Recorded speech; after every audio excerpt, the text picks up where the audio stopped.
من الشیطان الرجیم بسم اللہ الرحمن الرحیم. آج بیٹا 19 رمضان تک پہنچ چکی ہے ڈیٹ, اور ڈیٹ ہے آج 9 مارچ. آج ہم بیٹا چیپٹر 9 میں سے کثیر الاضلاع کی مشابہت کے بارے میں پڑھیں گے. مشابہت کہتے ہیں بیٹا سملرٹیز کو. کثیر الاضلاع کا مطلب ہوتا ہے بیٹا زیادہ اضلاع والی فگر. تو پہلے دیکھتے ہیں کہ کثیر الاضلاع کی مشابہت سے کیا مراد ہے. وہ کثیر الاضلاع مشابہ ہوتی ہے اگر ان کے متعلقہ زاویے برابر ہوں اور متعلقہ اضلاع تناسب میں ہوں, تناسب میں برابر ہوں. دیکھیں یہ ہمارے پاس ایک فگر ہے کثیر الاضلاع بیٹا مثلث. پہلی کثیر الاضلاع فگر ہے یہ اے بی سی. بیٹا یہ بی اینگل کے برابر کون ہے بھائی؟ اینگل ای. اچھا اسی طرح اینگل سی بیٹا دیکھیں, اینگل سی کے مقابلے میں کون ہے بیٹا؟ Angle F. اچھا اینگل اے کے برابر کون ہے بیٹا؟ Angle D. تو یہ جو فگر ہے اگر اس کے اضلاع یہ جو بیٹا ہے زاویے اینگل اور یہ اینگل ہے سارے کے سارے 30 31 20, یہ میں نے گراف فگر بنائی ہے. تو اگر اضلاع برابر ہے زاویے برابر ہے تو اضلاع بھی برابر ہے. اس کے برابر یہ اضلاع, اس کے برابر میں یہ والا اضلاع ہے جی, اس کے برابر میں یہ والا اضلاع. تو یہ چیزیں اگر کوئی فگر سیٹسفائی کرتا ہے تو اسے ہم بولتے ہیں کثیر الاضلاع کی مشابہت. اچھا ایک فگر باقاعدہ کثیر الاضلاع. اچھا دو قسم کے بیٹا ہم پڑھتے ہیں. ایک کو پڑھتے ہیں بے قاعدہ. بے قاعدہ کا مطلب ہوتا ہے کوئی ترتیب نہیں ہے, ایک جیسے نہیں ہے. ایک ہوتا ہے باقاعدہ.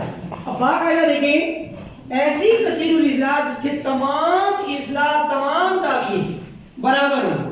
دیکھیں اگر میں فگر بناتا ہوں بیٹا, یہ فگر بنا دی ہے, اگر اس کے بیٹا سارے زاویے ایک ہی ہوں, ایک ہی لینتھ کے ہوں, 60 جیسے میں نے ٹرائنگل میں بنا دی ہے مثلث میں, تو اس کو ہم بولیں گے باقاعدہ.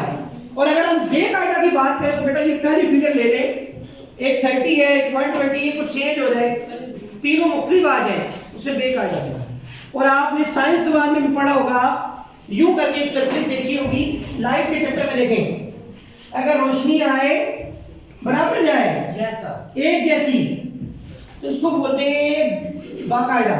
اور اگر بے قاعدہ ہو تو یوں ہوگی بمپی سرفیس, اونچی نیچی, کوئی یہاں سے کوئی یہاں سے کوئی یہاں سے ٹیڑھی میڑھی ہو, مطلب ایک جیسی نہ ہو سائنس کے بعد.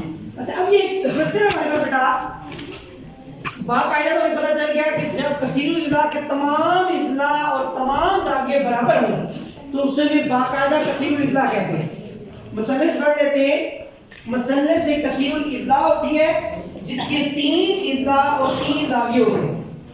اب ہمارے پاس یہ ایک آ گئی فگر, ٹھیک ہے, 3 کونوں والی ہے یہ.